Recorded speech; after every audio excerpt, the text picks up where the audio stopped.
चीन को काबू में रखने के लिए अमेरिका ने अपने पश्चिमी क्षेत्र के गुआम नेवल बेस पर क्या बड़ी तैयारी की है। ताइवान ने चीन को दो टूक कहा है कि वो किसी भी हाल में चीन के सामने नहीं झुकने वाला है और कल से मालाबार समंदर में होने वाली संयुक्त युद्धाभ्यास में अमेरिका का परमाणु हथियारों से लैस युद्धपोत भी शामिल होगा। इन सभी खबरों को देखने के लिए देखते हैं टॉप 9 वर्ल्ड बैटल ग्राउंड। प्रशांत महासागर में चीन की आक्रामक रवैये और साजिशों को देखते हुए अमेरिकी सेना अपने पश्चिमी क्षेत्र के गुआम नेवल बेस पर इजरायल की आयरन डोम सिस्टम को तैनात कर रही है। अमेरिका ने इजरायल से आयरन डोम सिस्टम के 2 अत्याधुनिक वर्जन को खरीदा है। आयरन डोम सिस्टम कम ऊंचाई पर उड़ने वाले ड्रोन और क्रूज मिसाइलों को भी मार गिरा सकता है। ताइवान को जबरदस्ती कब्जाने की मंशा से लगातार घुसपैठ कर रहे चीन को ताइवान ने करारा जवाब दिया है। ताइवान के उपराष्ट्रपति साई इंग-वेन ने कहा कि उनका देश चीन के सामने कभी नहीं झुकेगा। उन्होंने कहा कि ताइवान अपनी सैन्य ताकत बढ़ाने पर काम करता रहेगा ताकि चीन जैसी हिमाकत कोई दूसरा देश न करे। कुछ दिन पहले जिनपिंग ने कहा था कि ताइवान को जल्द चीन में मिला लिया जाएगा। अमेरिका को ताइवान को लेकर समझौते का सम्मान करने का भरोसा देने के बावजूद चीन अपनी विस्तारवादी नीति से बाज नहीं आ रहा है। कल ताइवान के नेशनल डे के मौके पर भी चीन के 3 फाइटर जेट ने ताइवान के इलाके में घुसपैठ की। ताइवान की सीमा में चीन ने अपने 2 J-16 और Y-8 विमानों को भेजा। हाल ही में चीन ने एक दिन में 52 फाइटर जेट ताइवान की सीमा में भेजे थे। चीन की दादागिरी से निपटने के लिए भारत और अमेरिका कई बार मालाबार के समंदर में युद्धाभ्यास कर चुके हैं।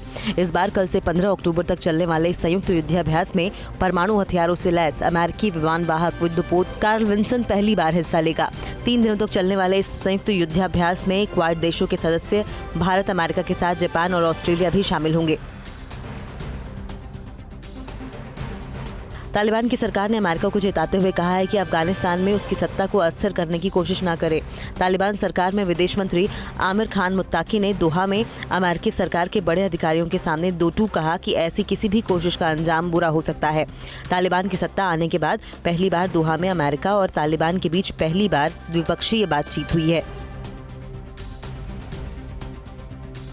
तालिबान ने आतंकी संगठन ISIS खुरासान गुट पर शिकंजा और कसने का दावा किया है। तालिबान ने खुरासान गुट के 8 और आतंकियों को गिरफ्तार किया।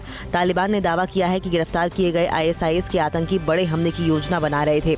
हाल के दिनों में काबुल के बाद कुदुंज में मस्जिद में बड़ा धमाका कर ISIS खुरासान गुट ने तालिबान को बड़ी चुनौती दी है। अमेरिकी विदेश मंत्रालय ने काबुल में रह रहे अमेरिकियों के लिए सुरक्षा अलर्ट जारी किया है। अमेरिका ने अपने नागरिकों से काबुल के सेरेना होटल और उसके आसपास के इलाकों में जाने से मना किया। इसके साथ सेरेना होटल और आसपास रहने वाले अमेरिकी नागरिकों को तुरंत किसी और जगह शिफ्ट करने को कहा है। आत्मघाती हमले की आशंका से अमेरिका ने ये चेतावनी जारी की। आतंक के खिलाफ लड़ाई को लेकर तुर्की ने अमेरिका पर बहुत बड़ा आरोप लगाया है। तुर्की के विदेश मंत्री ने ट्वीट कर कहा है कि अमेरिका ने ISIS के आतंकियों को सीरिया से अफगानिस्तान भेज दिया। तुर्की के मेवलुत चाउसोलो ने कहा है कि अमेरिका ISIS के खिलाफ लड़ाई को लेकर गंभीर नहीं है। सीरिया में अमेरिका लंबे समय से मौजूद है। अमेरिका ने एक बार फिर ईरान से न्यूक्लियर डील को लेकर बातचीत की टेबल पर आने की अपील की है। हालांकि अमेरिका ने इसके साथ ये भी कहा है कि बातचीत ईरान के रवैये पर निर्भर करता है। इस बीच ईरान लगातार यूरेनियम का भंडारण बढ़ा रहा है। एटॉमिक एनर्जी एजेंसी के मुताबिक ईरान के पास 120 किलोग्राम यूरेनियम है, जो 2015 में हुई परमाणु डील में तय मात्रा से कहीं ज्यादा है। परवाह देश की, सोमवार से शुक्रवार रात 10 बजे TV9 भारतवर्ष पर।